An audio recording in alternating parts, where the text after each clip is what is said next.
So first, I think we, as always, have to thank our guests for taking time from the busy schedule to come and meet with us.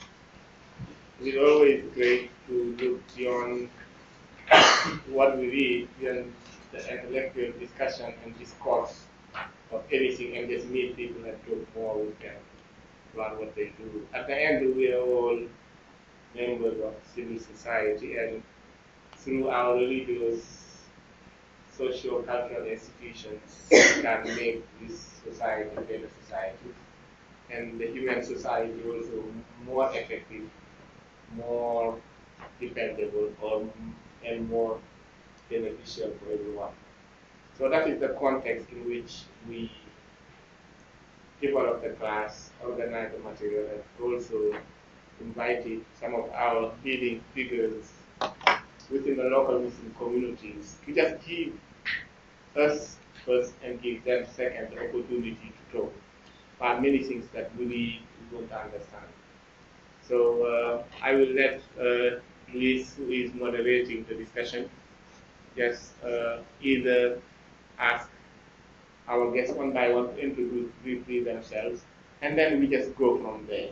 Basically, talk about the local Muslim community in our area, opportunities, challenges, and further related questions and discussions. Thank you. Shukran everyone for coming. Okay, so just to give you our guests a little bit of context, so this class is entitled Al-Qaeda's Terrorism, and it's a component of the Asian and Middle Eastern Studies Department here at Duke. So over the course of the semester, we've had a lot of discussions and a lot of guest lectures in our class, a lot of different people. We've had Skype sessions with professors in Egypt, and we basically focused on Al-Qaeda's ideology and the political culture associated with the organization and its actions. So we've really focused on bin Laden's narrative and the U.S.'s response to Al-Qaeda's actions through our foreign policy and through basically the social, cultural, political ramifications of 9/11 in particular. So we're so glad to have you all here today. Thank you so much for coming. So that's just a bit of introduction for what we've been studying. Would you all mind by starting just introducing yourselves and how you've come to your positions of leadership in your mosque? And not interrupting you, that is the theoretical aspect of the class. But in this last segments of the class, our focus is also more on looking at current, like what we're reading this week. We read about issues that are local Muslim communities here and American Muslim communities are facing. That is basically the reading of this week. So that is the context in which we are having this session. So the general discourse on political violence and religion is the background to which we're going to frame this discussion.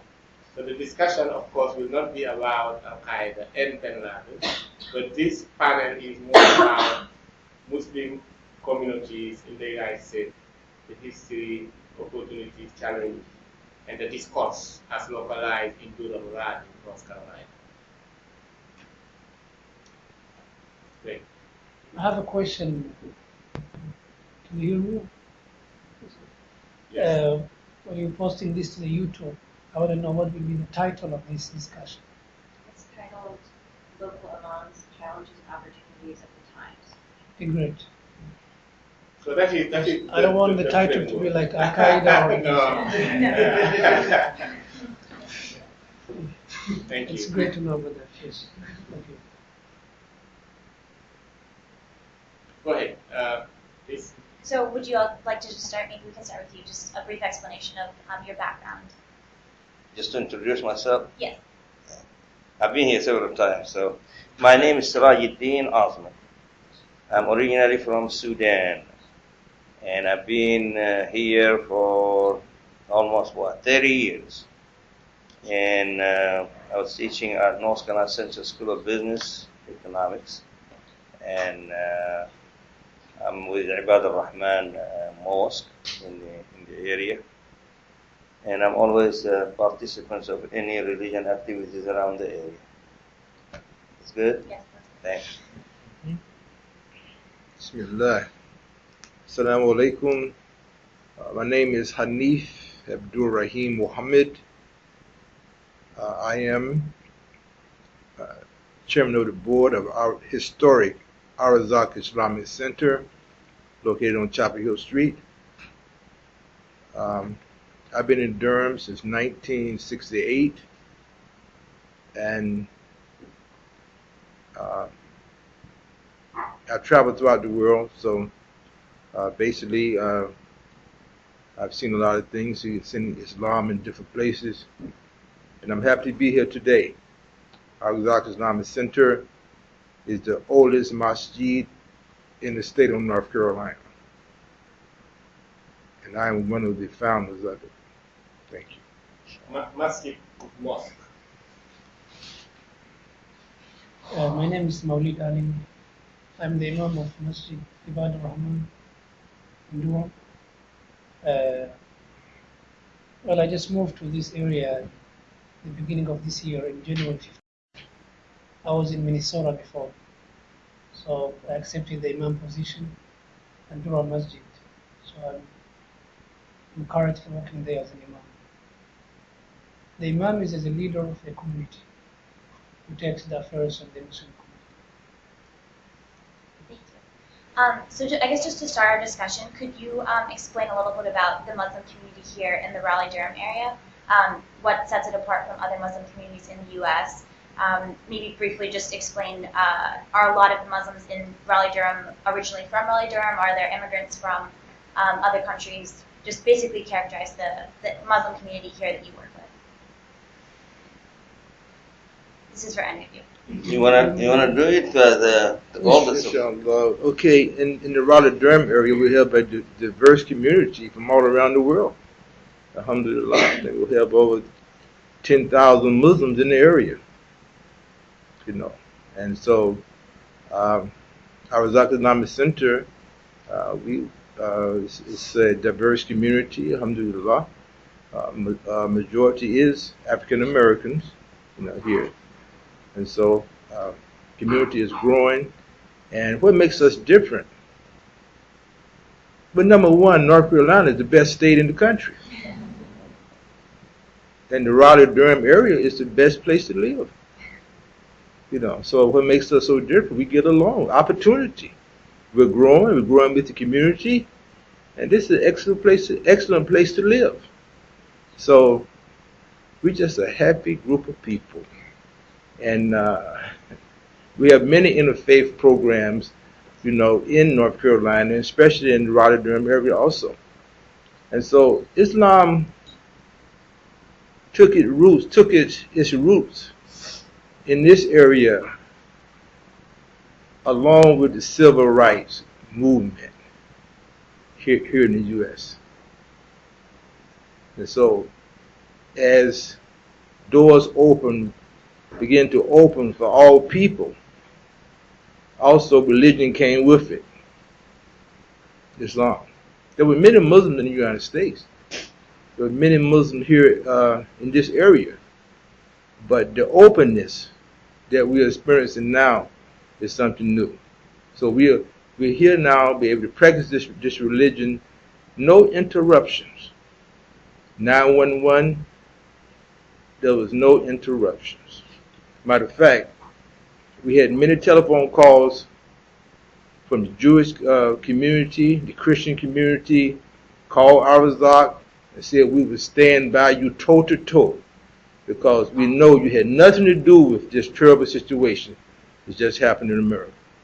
So we have many friends here, many friends. And so, alhamdulillah, our community here is the best Muslim community in the United States. Alhamdulillah. You touched on this, but how is the interfaith community here in the Triangle area? How do your mosques interact with the other churches and synagogues in the area? Okay. Each year during the holy month of Ramadan, the Jewish community invites Arazak over. They normally sponsor iftars. We eat together and everything.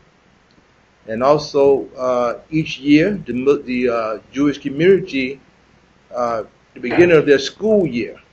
They always visit Arazak. It could be from 25 to 30 young people will visit Arazak, and we will have interfaith discussions on religion each year. And the Christian community here, we're always having programs together, eating together, discussing religious protocol. And so we work together. We work together with community. We have a community feeding, and we operate a community kitchen once a month at our Islamic Center, whereas we work with other Christian groups in order to feed the hungry. So we're always doing things together with Christians. Now, I'm Muslim now. I was born Muslim, but I was raised as a Christian.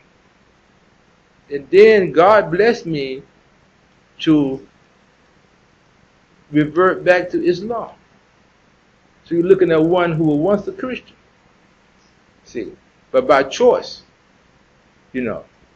So there are some Muslims who are born in the religion, and some Muslims who God chooses to be a Muslim. I was chosen to be a Muslim, but I was born Muslim, raised as a Christian, a Baptist. Yeah. So. Thank you. Could you basically just explain, just because we aren't all familiar with the structure of the mosque, what is the role of the imam in the mosque, and what other leaders are in the mosque, and how do the leaders of different mosques in America, do you all have a certain authority, or basically just what is the hierarchical structure within each mosque? If there's basically what I'm asking is, are there separate like community leaders and religious leaders within the mosque, or are you the main and sole leader, or just how is the basic structure in typical mosque here? Well, the imam is the spiritual leader, and everything that's related to Islamic matters, he has the authority to answer. But for example, in every mosque in the United States, they have the imam and the board members. So everything that's related, for example, the bylaws or anything that's related to the civil laws, the board members will take care of it. But as far as the imam, his role in the mosque is to lead the community, is to lead the 5 prayers. If there is any problem within the Muslim community, do, for example, counseling, marriage, and all of these things, that's what the imam does at the masjid. That is wrong. Thank you very much. But the structure of most of our organizations are legal structure, non-profit organizations approved by the state of North Carolina. We have board of directors, we have the bylaws, we have the order that organize everything. So it's not that we just a community. We are a community, but under the law of the state we are living in, which is always under the non-profit organizations, and all of them are governed by those non-profit organization bylaws. Yeah. Welcome. We all had a chance to have introductions. Would you like to just introduce yourself, give a little background? My name is Sam Hassel. I work as an imam at the Islamic Center of Raleigh, and I've been here since 2008. I'm a graduate from Al-Azhar University in Egypt. I have master's in Islamic studies, and I am finalizing my PhD in Islamic studies as well from Al-Azhar University. And I'm actually an assistant lecturer at Al-Azhar University, and I'm serving here as an imam for a period of time, and maybe I will go back to Egypt to continue my work as a professor. Inshallah.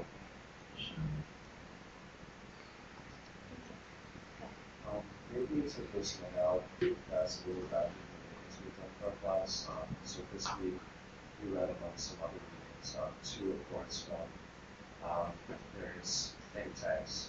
So one was called Sharia, the Threat to America by the Center for Security Policy, and the other was written targeting response to that, targeting response to some of the figures who wrote that. It was called Fear Incorporated, the Roots of the Islamophobia Network in America, released by the American Progress organization. So something you mentioned earlier was in response of the Jewish and Christian community, that's in the last decade saying we support you non-Muslims or Islam or some of these terrorist attacks that have been conducted by Al-Qaeda or fringe movements. And so I'm just wondering if any of you could talk about both negative and positive responses that your communities have had from non-Muslim Americans, especially in the last decade. So you're talking about the how we responded or how we feel about what's going on or how we. I suppose what I was thinking of is if you could talk about some of the responses that you've gotten from non-Muslims, some of which I imagine have been positive messages of support. Some have been versus Islamophobia. If you could just discuss some of that and what you see moving forward for better relations between Muslims and non-Muslims in America. Actually, It's a very broad topic. yeah, actually, we have an open door policy at our Islamic centers, and we do open houses from time to time, and having guests who have these concerns and who have these questions, we're able to dispel any doubts or any concerns that people would have. And we had different responses from people. There are some people who were not convinced with these campaigns or this Islamophobia thing, and they would come to share their good feelings towards Muslims whenever an event would happen, especially when we had the burning of the Quran event, when there was demonstrations all over in the Muslim world. I had some of the non-Muslims coming to the Islamic Center and saying, we feel sorry about that, and some people were even donating some copies of the translation of the Quran, saying like, we are against this. But at the same time, in some of our open houses, we could have some people who have like an aggressive tone with these questions that they have from the media, and Muslims are coming to rule America and they want to control and this and that. And it was actually a chance to absorb this aggression or this anger, and then to educate the people about that and tell them what Sharia is all about, and that this threat to America, or this concern that they have, is actually something that's not a reality. Right, but some of the concerns were the legitimate concerns. I say some of the concerns that we have experienced were legitimate concerns, because there were some terrorist groups trying to infiltrate the masjid, So, yeah, it's everywhere. It's been everywhere. But we understand that. You follow me? So we are aware of this. So we are fighting against this. We're fighting against this. All right? There are some philosophies. All Muslims don't see the Quran the same way. You follow me? Because see, freedom, justice, and equality. Freedom, justice, and equality is not everywhere. In many Muslim countries right today, they're fighting for freedom, justice, and equality. We have it here in America. All right? I made a comment. America is the greatest country on God's earth because we have freedom, justice, and equality. The right to speak, the right to vote. And I would die for this country. Everyone don't feel this way. They feel that Americans have too much freedom. And Muslims are fighting. In the Sudan, the Congo, Egypt, Syria, Iraq, Tunisia, Libya. They're fighting for the basic freedoms that we have right now. And some of them don't want to see people free.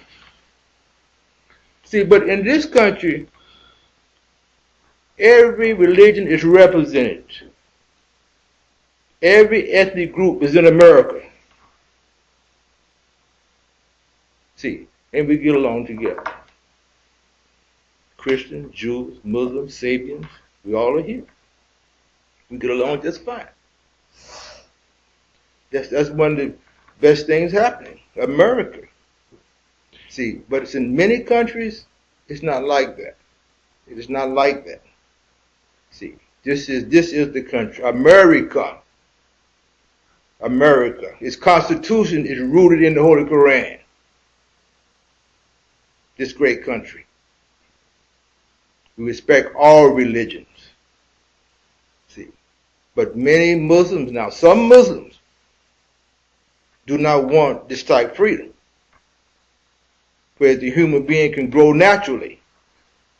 God created the human being to be free. But many people feel that you shouldn't have this freedom like this you have in America. They teach against this freedom that we have in America. I think Brother Hanif's point is I think it is the same point that Imam was talking about, is there is a diversity within the Muslim community. You have it overseas, there is a diversity within the Muslim world. Those who have freedom, enjoying it. In Malaysia, in Indonesia, there are those who are struggling for more freedom in Egypt and in Syria. There are also those Muslims in America who are living the condition of freedom, which is both negative and positive. So I think in the reading, the argument, the writers, they just read two papers. One was saying, here's the Muslim community in America, the great community. Here are the problems that they're facing. And these problems are X, Y, Z. And you have a different viewpoint that is saying, well, these problems exist because X, Y, Z. So I think that is the beauty that Imam Hanif is talking about it. But I think also that the follow-up question was, on local level also, we always have problems in our synagogues or churches or mosques. So I think in that local level also, I think that what Pree was asking about, what are the day-to-day challenges that mosques are facing as a social cultural institution within the Durham area? Actually, just yesterday, there was like a training program for the law enforcement in Raleigh on how to, it's like a cultural awareness program on how to deal with the Muslim community. I mean, there are sensitivities for Muslim community whenever a police officer or a law enforcement guy need to understand about these, about the Muslim community. And I see this as one of the challenges that we need to interact with others in order to deal with them at our communities. It was very important for them to know that Muslim women wear hijab, and it's inappropriate to ask them to remove the head cover or there are like some particularities or specialities and stuff.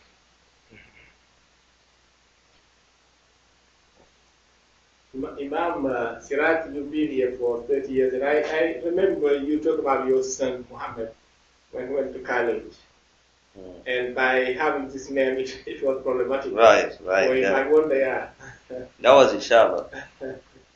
Yeah, he want to get a roommate, and then the guy also is from North Carolina. He's from one of the counties right here down, and his father is a sheriff. So they told him, you're going to be a roommate in this room with Muhammad. He said, no. No, he didn't say no, but he called his father and mother and told them that, yes, they got me a room, and the person I'm going to live with his name is Muhammad. They told him, no, you cannot do that. Find somebody else. So then after that, Muhammad was in charge of the whole the place where they live. So he went and talked to him, and then he called his father and talked to him and told him who we are, and then they accepted. They live together. They become good friends, and up to now they are friends. Yeah, it's a lot of misunderstanding about the religion and about the Muslims, which we are trying to get in such meetings and explain to them who we are. We are 1.7 billion all over the world. If we are all terrorists, or we are all have the idea of destructing the world, that would have been a real disaster to the world. But we are builder of this world. I've been here for 30 years. I have 5 children. I raised them and I appreciate the freedom that the Imam is talking about, and we have done a lot, which is very good, and we appreciate even the government. I go to court many times in cases, and a lot of times I win the cases. There's nothing that says there's any kind of racism or anything that really comes to. I've never felt it. I've been here for a long time. I've been here too. I used to translate for free. Any Arabs come from anywhere in the world come here. They call me from my office and I come and translate for them. We have good life in America, and I don't think that Islamophobia should be any longer there, because people know everything. Even as the Imam said, in our countries, we are Muslim, we are fighting for the freedom. Muslim against Muslim. We are trying to create a place where we can live in peace and harmony. It's not here, everywhere, in Egypt, in Sudan, in Malaysia. All these people are trying to get what the American accomplished, which is in our religion, but we cannot do it. Right. And see, and also I might add to that is that the Muslims have been under oppression by the West, colonialized. And as we begin to, when we came from under this terrible experience, there was some bad feelings. Okay? Now, I'm a Muslim here in America, but my descendants were former slaves. See, my people were brought here, and they were made slaves here in America, and then I came up through that line. They came direct from Muslim countries, but I was raised in America. But on that journey, I have forgiven everybody. You know? We have forgiven. You know, we hope the experience that we had in America was greater than the experience they're going through in their homeland. But we forgave. We have a forgiving heart. And so, whereas in some countries now, as they begin to get their freedom to vote for the first time, in some countries women can't even drive a car, she'll walk behind a man. As they begin to gain their freedom, we say, let's have a forgiving heart. Okay? Don't hate the West for what happened. Let's forgive and move on. See, and that's what makes America so great. We can forgive and move on here in this great land. See, and America, in my opinion, is the most Islamic country on God's earth, because it fights for the right of the human being. Freedom. Freedom, justice, and equality for all people. That's what Islam is about. Okay? All people. And America holds that flag up high. But it didn't just get in this position. That's just didn't come overnight now. As the history tells us, there was wars in America. Right? Revolutionary War and the Civil War. But we came through that. That's history now. But many countries who are having problems now, let's forgive what happened in the past and work on the future. That's my argument to many people that I know around the world. You know, let's not have a civil war.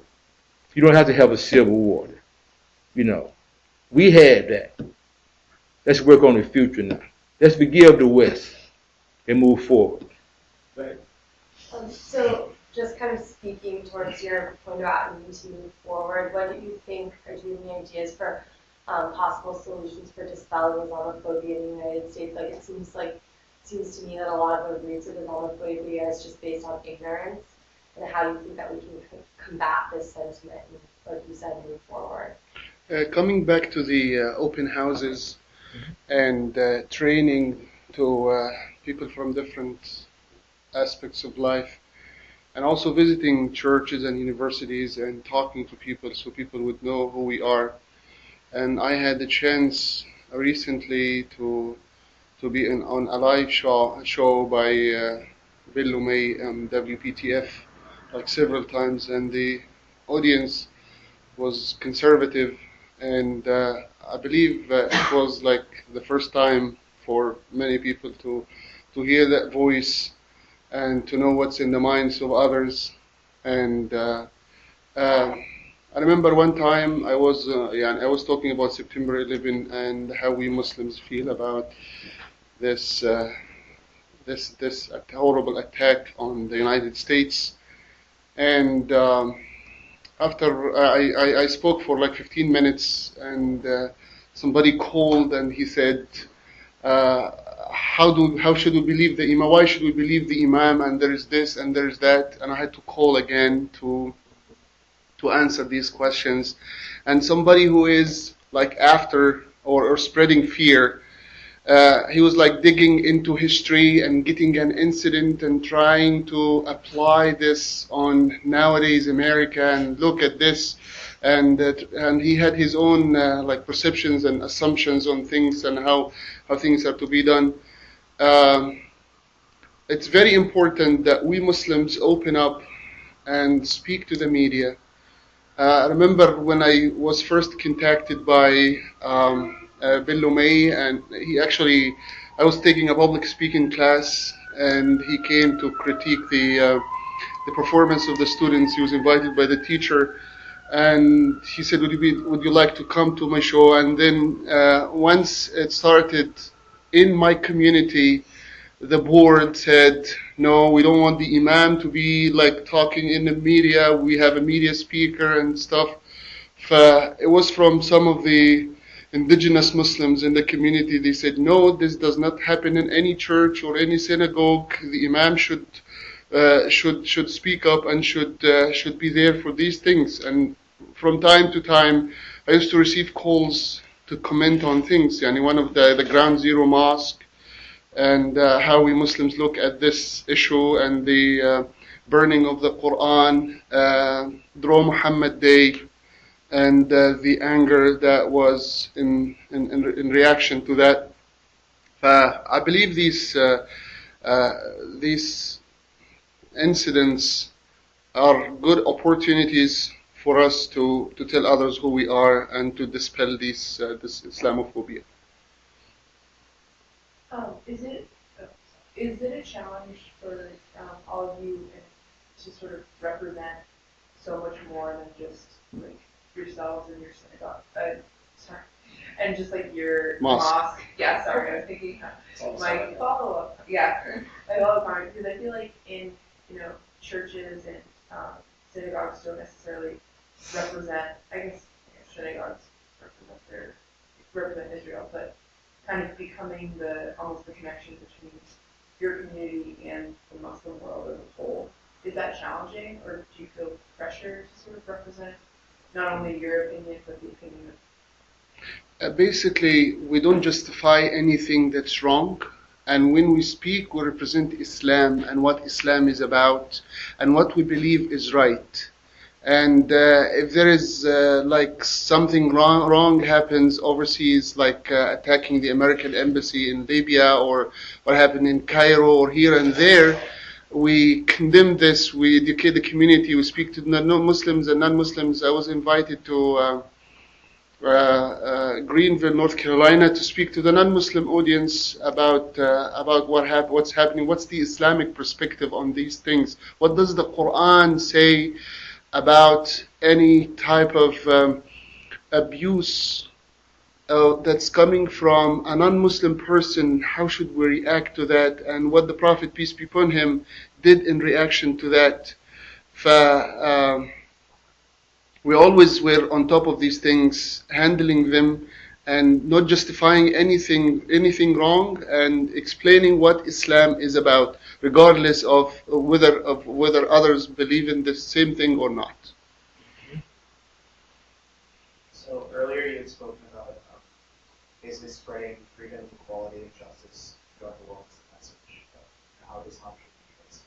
So I was wondering if you could elaborate on what the rights that God gave them. And they have our support.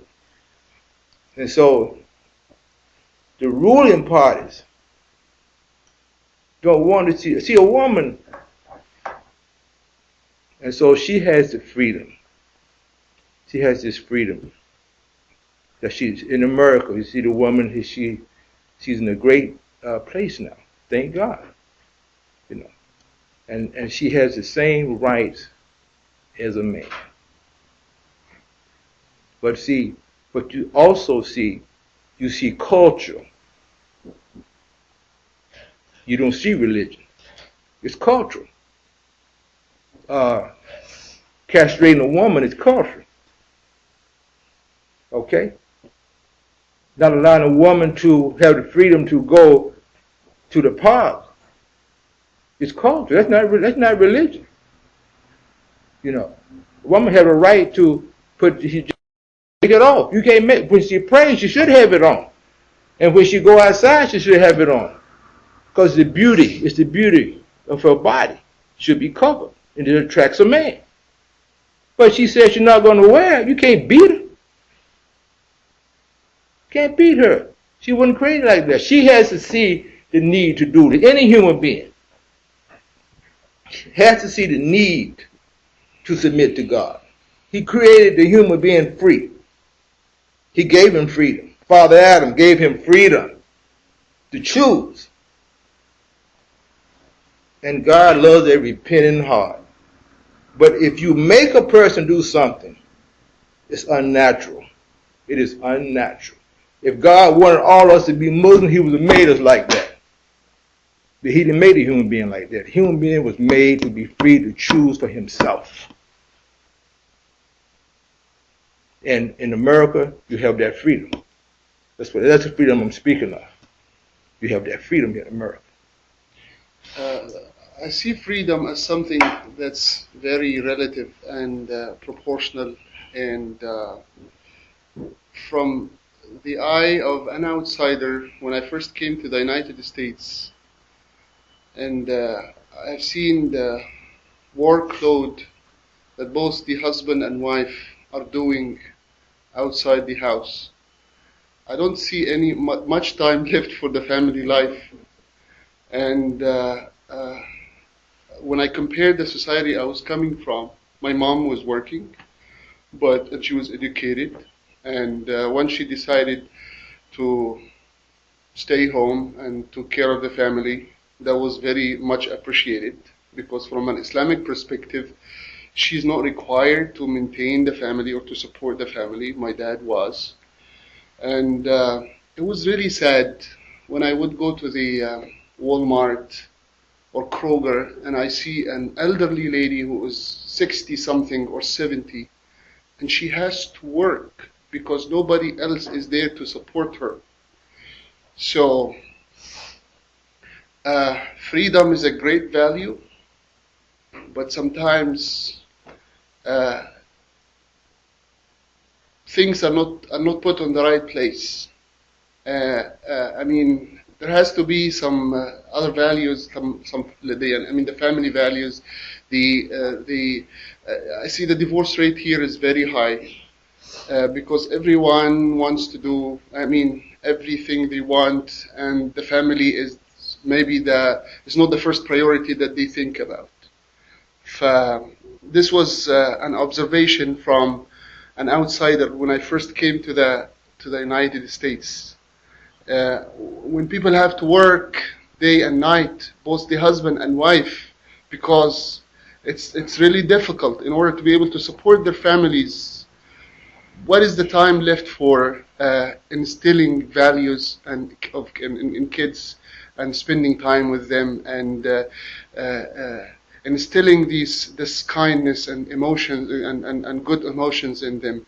So basically, you cannot say that the third world is totally backward in that area, and the United States is reaching to the level of perfection when it comes to this area. There is some positive points here and positive points here. Well, with freedom comes responsibility. Right. This is my point. That's a very good one. Imam Hanif summarized it. It comes responsibility. I don't And speak also that. that is the debate you guys were having on. Freedom is not basically what they both are saying. It is not a supreme value there. Yeah. Because that is the argument we're making on freedom versus justice. Right. They're all equally good. But you reach a level where they may clash. They're all equally good. So this is called the incommensurability of values. You can have a set of values, they're equally good, but if you pursue one of them, you will at the expense of the other. So that is what Imam Sam is saying. You don't need very good, but when you reach a level where then the issues of disrespect and clash will appear. But one thing I want you to ask before we go there, I heard Imam Mawli making a great speech on women in Islam. Basically, I think that is very relevant to what we're talking about, and that is what. So can you maybe just elaborate on what is the status of women in Islam and its Quran teaching? Well, basically, when we talk about women in Islam, we go back to the Quran. Before Islam, or before was sent Prophet Muhammad to convey the message of Islam, the women were oppressed. The state of Jahiliyyah, the days of ignorance before Islam, the women could not inherit, they couldn't own their own property. I mean, they were abused so much in that society before Muhammad, peace be upon him, came. When the revelation of Quran was sent down to Prophet Muhammad, Allah subhanahu wa ta'ala gave the rights of women. There is a chapter in the Quran, it's called Surah An-Nisa, the chapter of women. The entire surah, from the beginning to the end, it talks about the rights of the woman. From the beginning, when you're marrying the woman, what should be the criteria? What's her qualification in order for you to marry her? And then if you die, how she's going to inherit you? And then after that, if you have children, in which way you should give your inheritance, for example, in a justice way. I mean, the entire surah, it talks about the woman. And it's something that actually the Western did not had for so many years. I mean, when this revelation of Quran was sent down, the Roman emperors and also the Persian were actually abusing the woman. At that time, we didn't have the Twitter or the Facebook in Mecca or Medina to convey the message to them, that hey, we have the revelation of the Quran, it gives you the rights of the woman here in Mecca. So I think, when we talk about the status of women in Islam, most of the times, unfortunately, in the media, they always bring their side. For example, they found one example, in Afghanistan, a woman was killed, or another rare story happened in Saudi or somewhere else. And we try to generalize that situation and make something as Islam believes. When we talk about Islam and the Muslims, we should know that Islam is the religion and the Muslims are the followers. Not always the Muslims, their actions are correct. Sometimes they may misunderstand the Islam. So don't base Islam on what you see from the Muslims. So to make this very brief, the start of women in Islam, we believe that Islam gave the rights of women before all of these human rights organizations that we have in these centuries. Imagine that the Prophet, peace be upon him, will give a speech to his companions in Mecca and Medina to say that the best amongst you is the one who is best to his family. The best amongst you is the one who is best to his family. And then he said that I'm the best of your family. And he was a great husband. That his wife, when he talks about him, she said that every time in the house, he will do everything that I need. He helped me. He was such a great husband. So I think in order for this issue to bring to an end, if you take this note, Surah An-Nisa is the third chapter of the Quran. and try to read that surah and see the right that Allah is giving to the woman. Because if you Google the rights of women in Islam, you might find so many answers from different people. So you don't have ultimate source to rely on. But Islam will rely on Quran. So just read that surah, which is the third chapter of the Quran, which is Surah An-Nisa, the chapter of women. So you bring up a really interesting point that the many differences that we see in places like Saudi Arabia and other countries is cultural, not religious. But how would you propose a solution to these issues that are so entrenched in the culture today, like inequality? Women in Saudi Arabia can't drive, and there's instances, and there's it's happening today. It's who's to say that it won't happen in the future?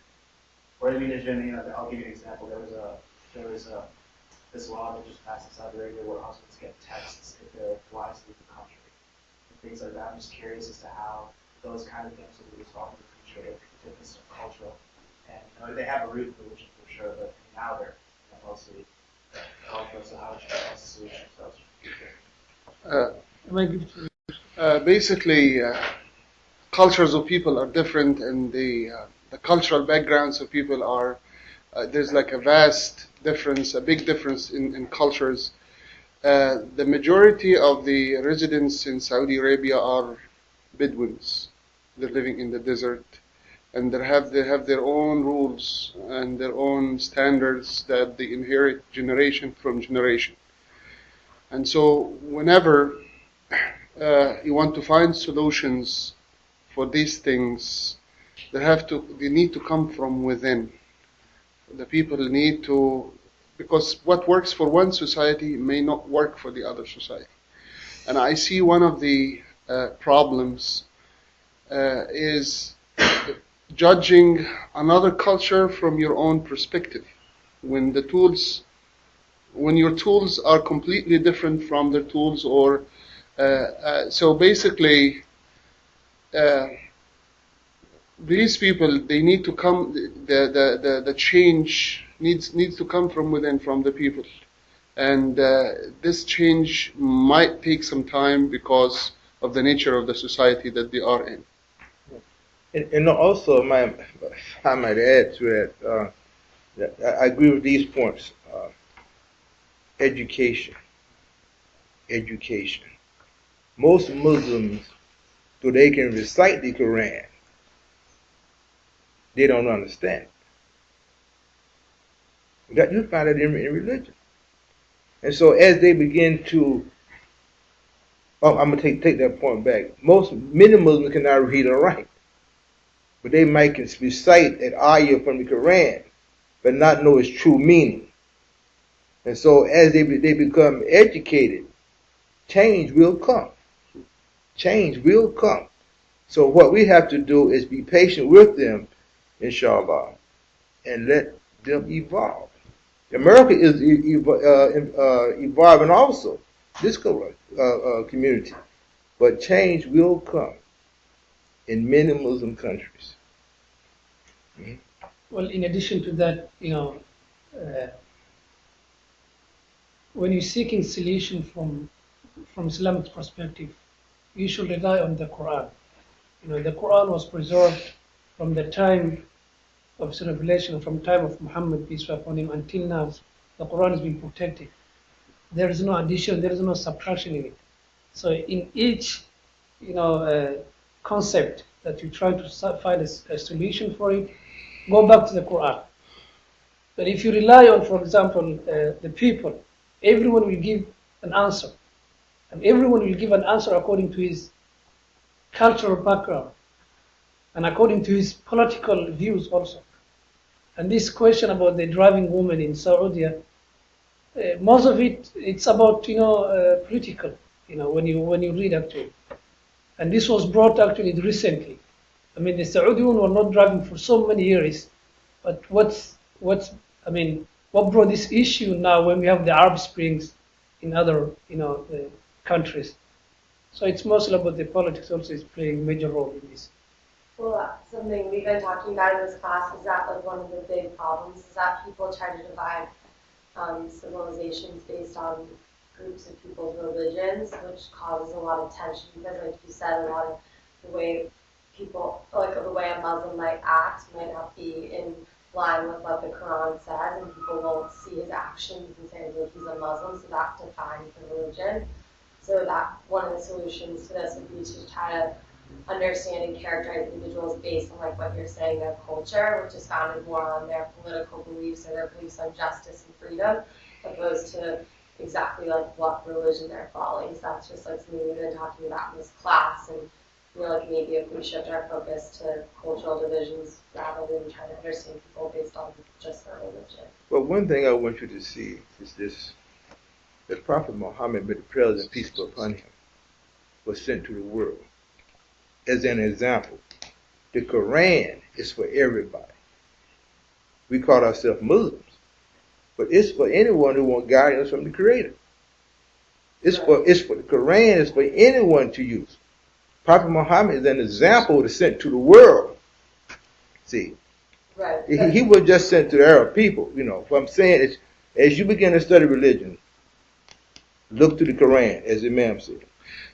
Basically, coming to this point of culture versus religion. In my community in Raleigh, we get this a lot, where the youth would come to you and ask if this is cultural, is this culture or religion? Is this from Islamic religion or from culture? And once you tell them like it's pure culture and there's nothing like that in Islam, they got the habit of asking their parents when they're telling them to do something, is this culture or religion? And based on that, they would decide to take an attitude.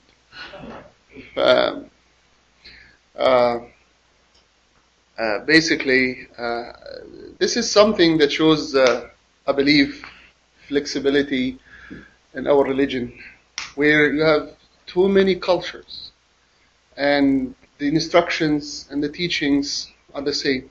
And they're working for these different cultures, but people tend to mix their own cultures with religion. I mean, I received some questions recently, and people were basing their own answers or their own understanding on them based on the pure culture.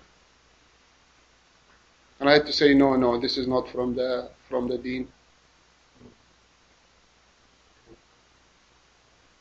I had a question earlier about the local community. So earlier you mentioned help get law enforcement. Right. And also I think you talked about the possibility that would-be terrorists might try to infiltrate mosques, and that you know with law enforcement about that. A couple weeks ago we read a paper by Professor Shanzer about the different approaches that law enforcement has taken since 9/11, and they ranged from police departments trying to do things like electronic surveillance and putting informants inside some communities, to, on the other end, trying to establish strong relationships with imams and encouraging the communities themselves to police and look for terrorist groups trying to infiltrate.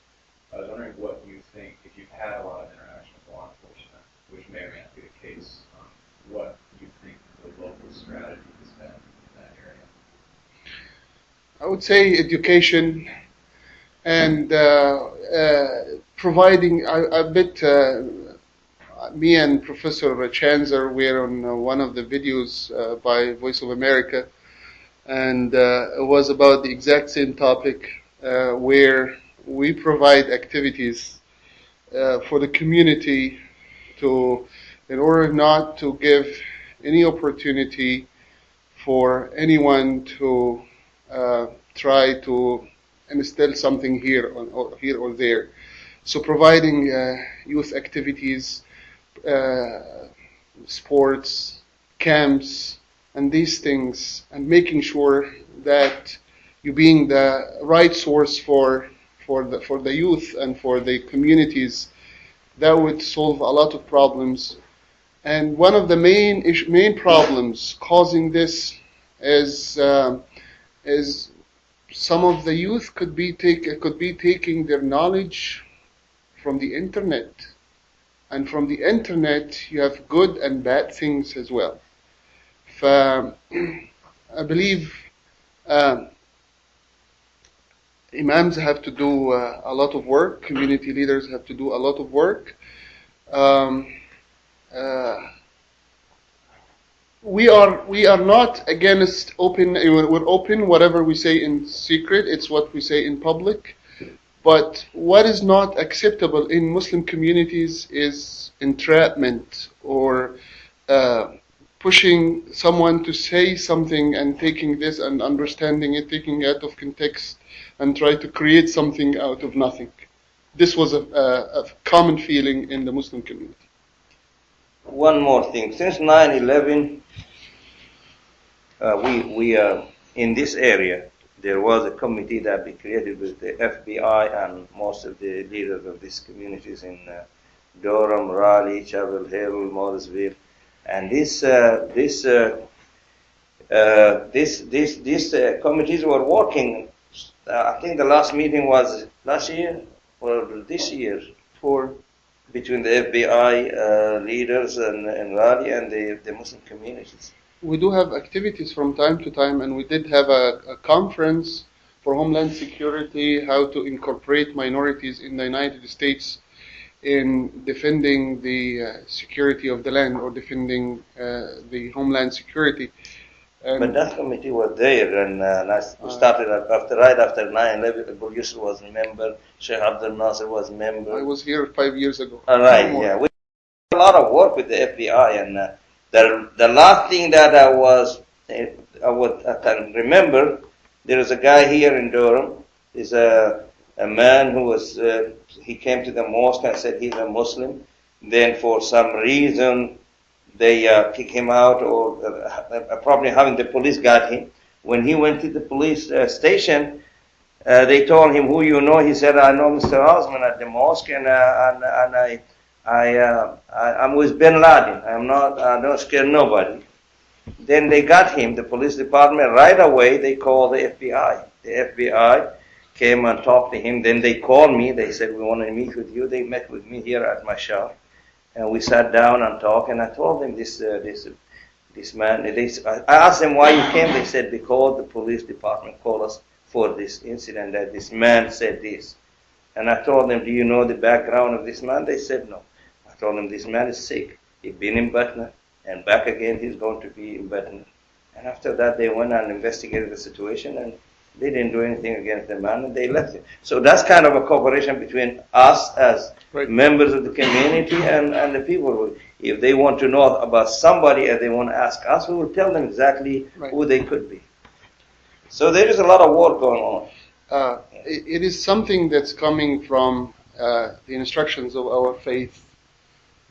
Whenever there is a harm that's threatening the society or threatening any innocent or stuff, it is an obligation, an Islamic obligation, to come forward and to bring this danger to attention, and in order for the concerned authorities to deal with this, because you being part of the society. And actually, we do have a beautiful statement for Prophet Muhammad, peace be upon him, is about people that were on a ship, and the ship has had 2 decks, and some were down and some were up, and those down, they couldn't get water until they passed by those on top. And so they said one day, how about instead of bothering the people on top, we make a hole in our portion, our part, and get some water from underneath so we don't bother those on top. For those on top, if they leave them to do whatever they want, then the whole ship will be drowned. So basically, when there is a danger or something that's seen as a danger, it is the duty of any Muslim, not only an imam or a community leader, to prevent it. And the best way to prevent it is to bring it to the attention of someone who can prevent it from the authority.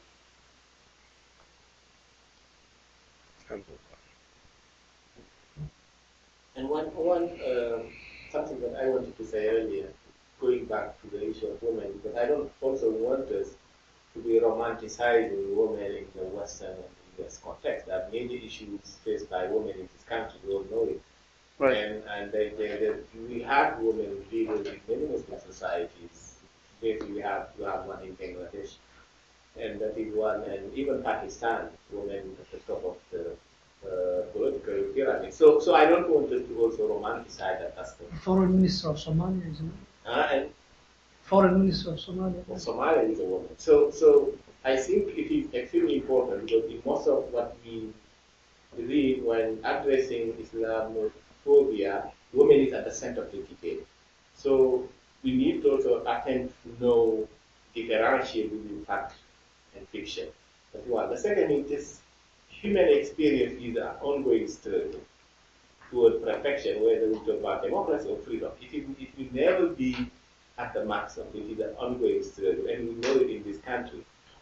So if we put that in a context that Imam Hanif was talking about beautifully about the struggle from the particular institution of slavery up to where we are now in the United States. The great narrative, I think, he just offered it out and how people go through forgiving. But if you look at this in that context of forgiving and forgiveness, also there is an ongoing struggle. So which means then for the society to be perfect in both aspects, racially, religiously, there has to be struggle within each group.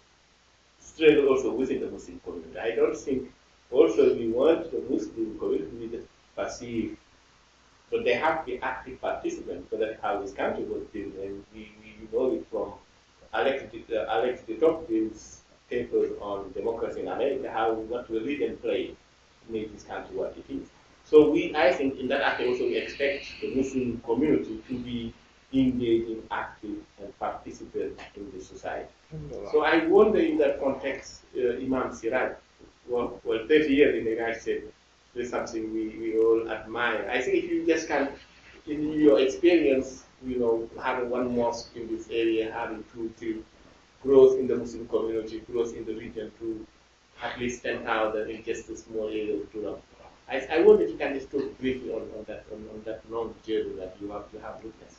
Well, I think the Imam explained that a few minutes ago, but yes, of course, this community really grew fast in the Islamic communities come together and people, and actually it's just part of the civilization we are living. Is nothing real by itself growing. The Muslim community there, people coming together, there are worshipping acts that they do in the mosque. There is a regular life that people go to the Walmart and live there. There are other life that our children are in the schools, in the university. In the other side, our people here, women and men, they could be professors at Duke, could be professor at North Carolina Central University, could be workers in the RTP area. We are part of the community, or the part of this area community in all aspects of life. The only thing that we might do different is the way we are worshiping.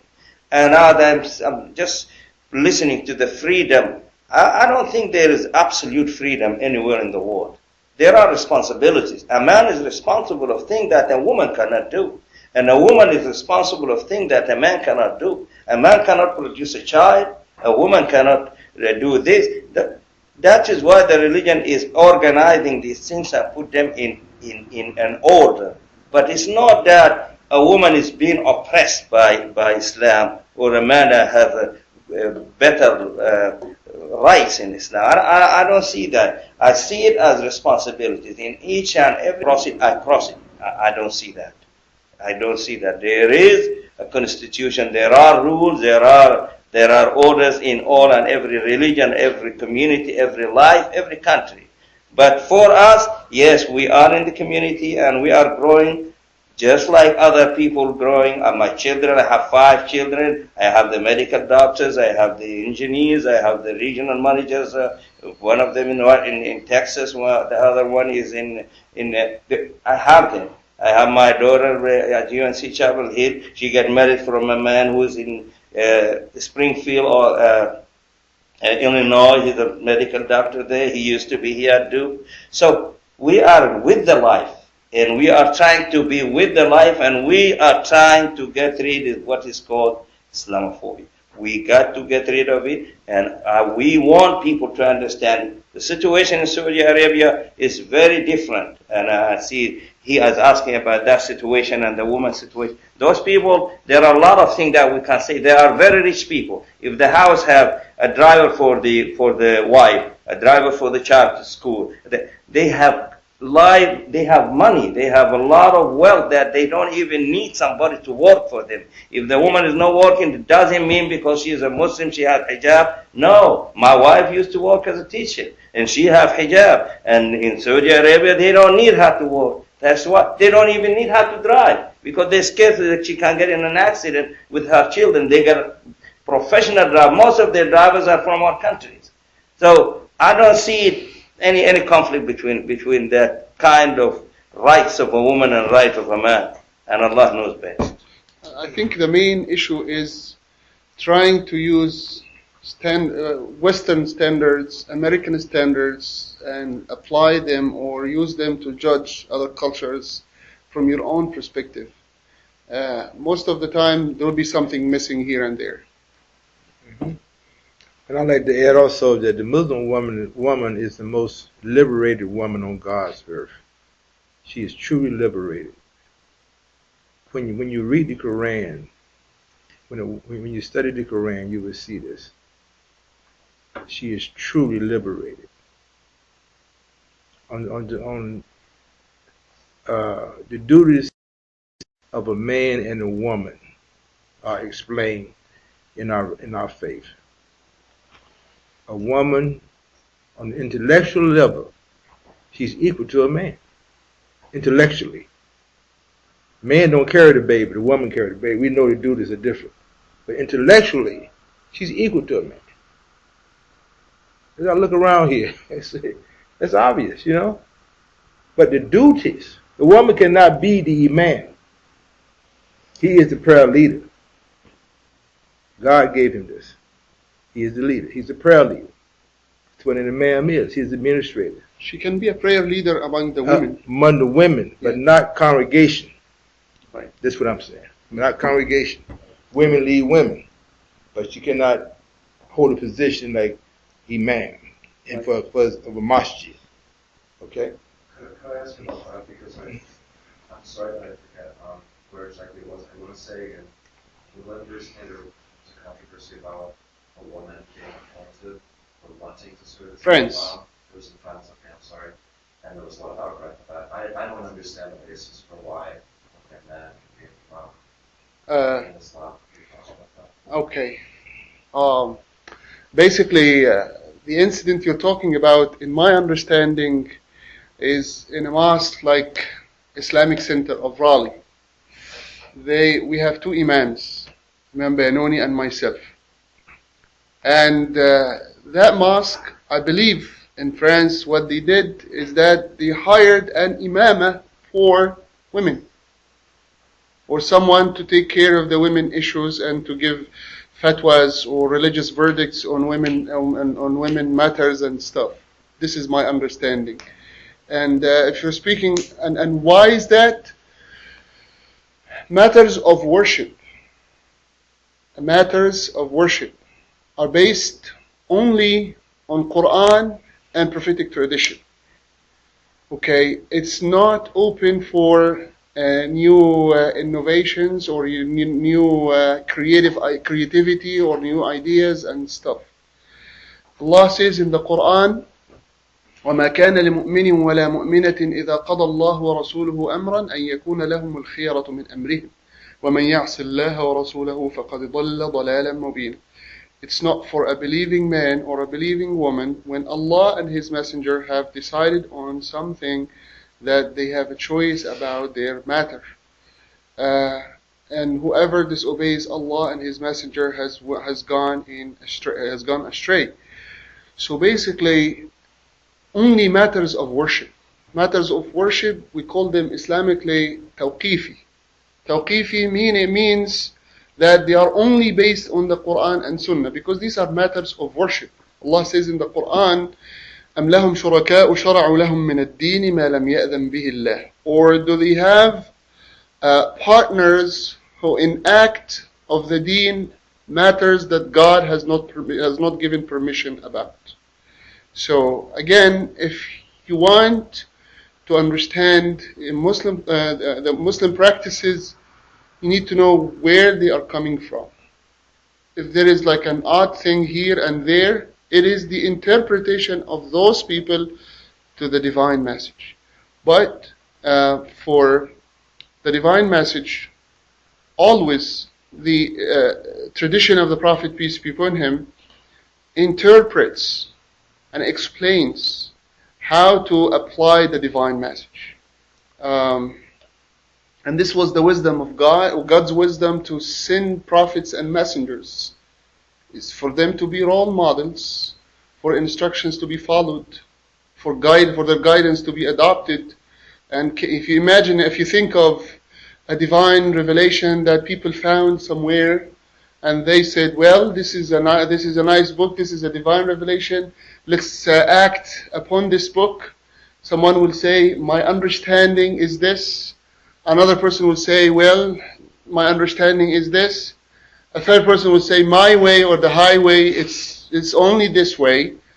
That's why there is a messenger, and there is who explains and who interprets to the people what was revealed to them. And Allah says in the Quran, وَنَزَّلْنَا إِلَيْكَ الذِّكْرَ لِتُبَيِّنَ لِلنَّاسِ مَا نُزِّلَ إِلَيْهِمْ. We have revealed the reminder to you, so you would explain to people what that was revealed to them. I think we are coming soon to our end of maybe within 8 minutes or so. But one thing I wanted to ask is, we just got which I don't support a lot, the 500 most influential Muslims in the world report last week, and close to 200 of them are in the United States, and we have no one due to study survey statistics that the intellectual power of the Muslim world is in the United States. Most Muslim intellectuals from Pakistan, India, South Africa, Egypt are in the United States. So, and we know it by numbers, by university professors, the best are in the United States.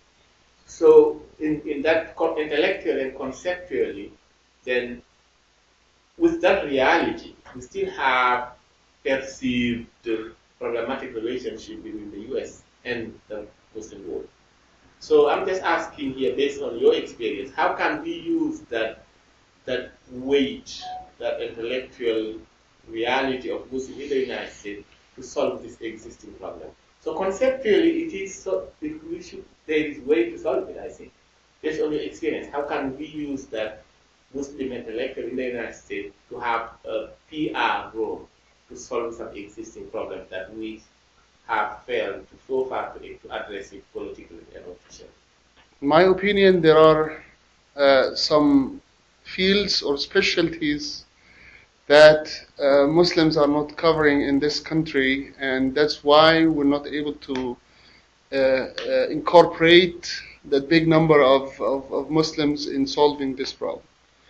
70% of the Muslims in the United States are well educated, are either professionals or professors or doctors or engineers, but nobody studies social studies or humanities or these things and pay attention to how to have a weight in this society and how to serve the just cases of our people, of Muslims, because most of the people are directed towards engineering and medicine, and they have their own, like, their life, or they're busy with their own professions and stuff. I wish that people would give more focus to politics, social studies, and social work, so they could focus on solving these problems. Imam Hanif, if third of the Muslim population in the United States is African American, maybe you should narrow it. What role should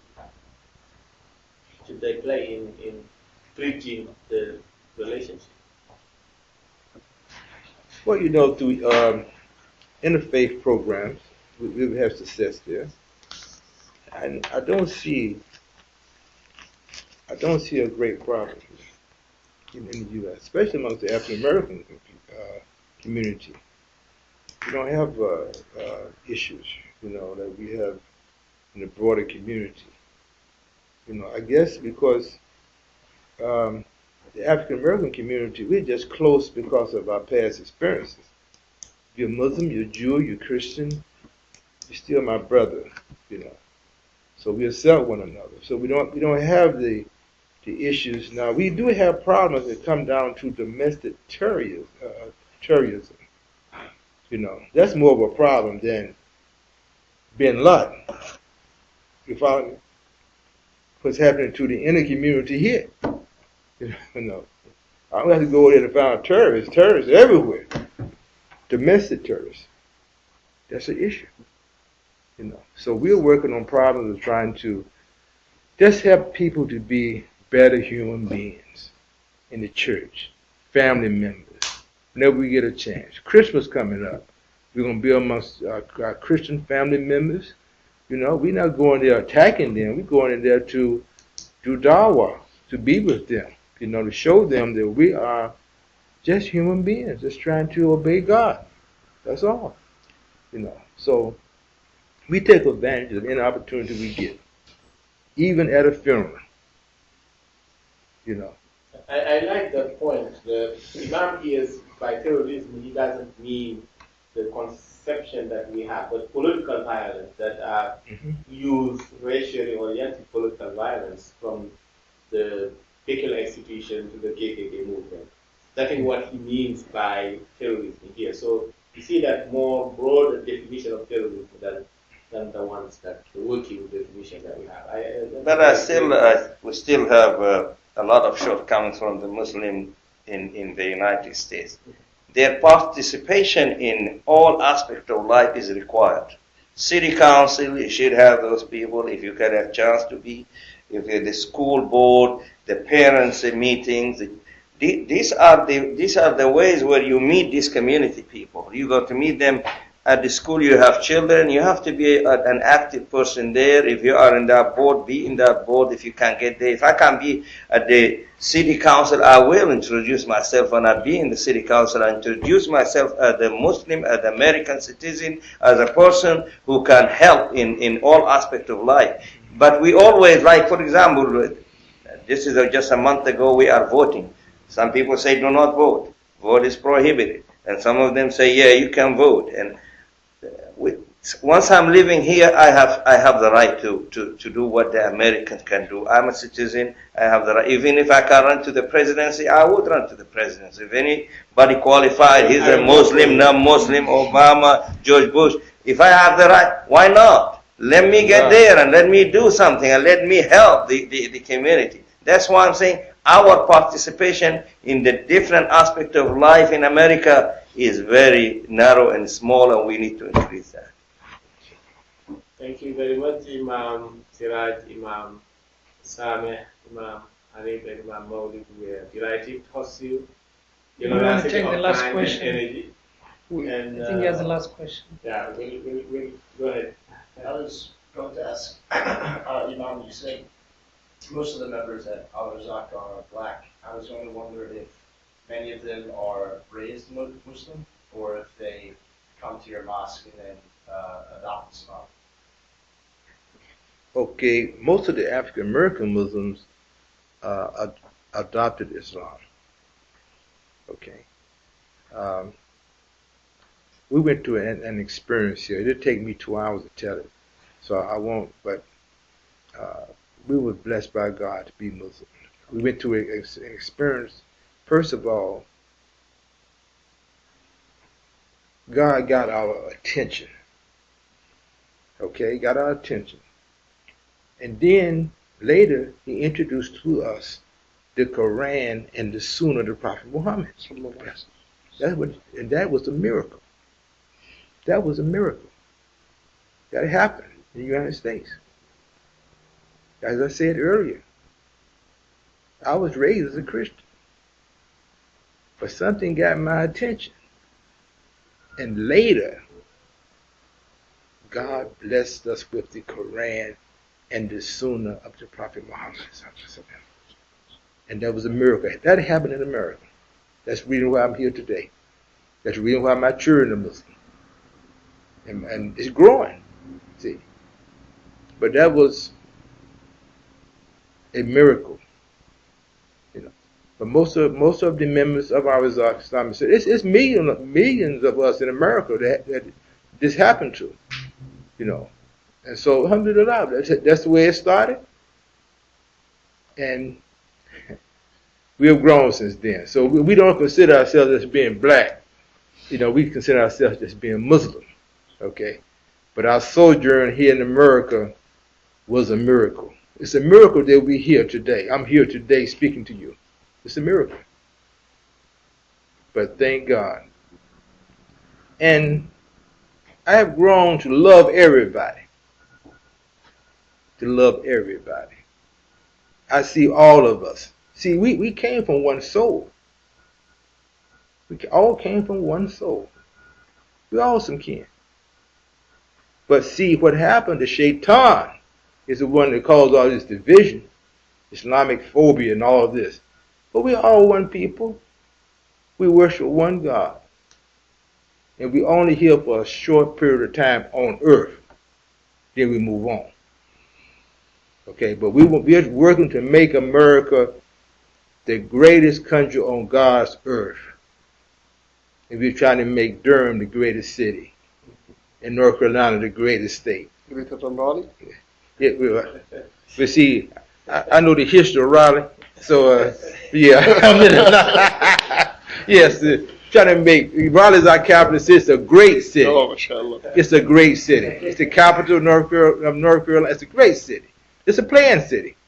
But this area is a great area. I'll be frank with you. I was in England. I came from England. And I came here. I said, look how clean the streets are. Streets so clean. You know, and the people are so kind. You know, here I am born in America, but coming from another country, you know, I was so happy to get back here, you know. But yes. We all work together for the betterment of humanity. You know, that's our role. Mm-hmm. And as I said before, you know, the Muslim woman, she is the most liberated woman on God's earth. Once you read the Quran, you young ladies read the Quran, study the Quran, you'll find out you have rights that you don't have in Christianity. See, but executing those rights, you know, that's been some concern. She has rights. And she's the first teacher. The woman is the first teacher, so she has to be educated. How you teach your children, you don't have knowledge. The more knowledge you gain as a mother, you teach your children, you're in the driver's seat. The woman is in the driver's seat. You can teach a man to be a man, or you can teach him to be a boy.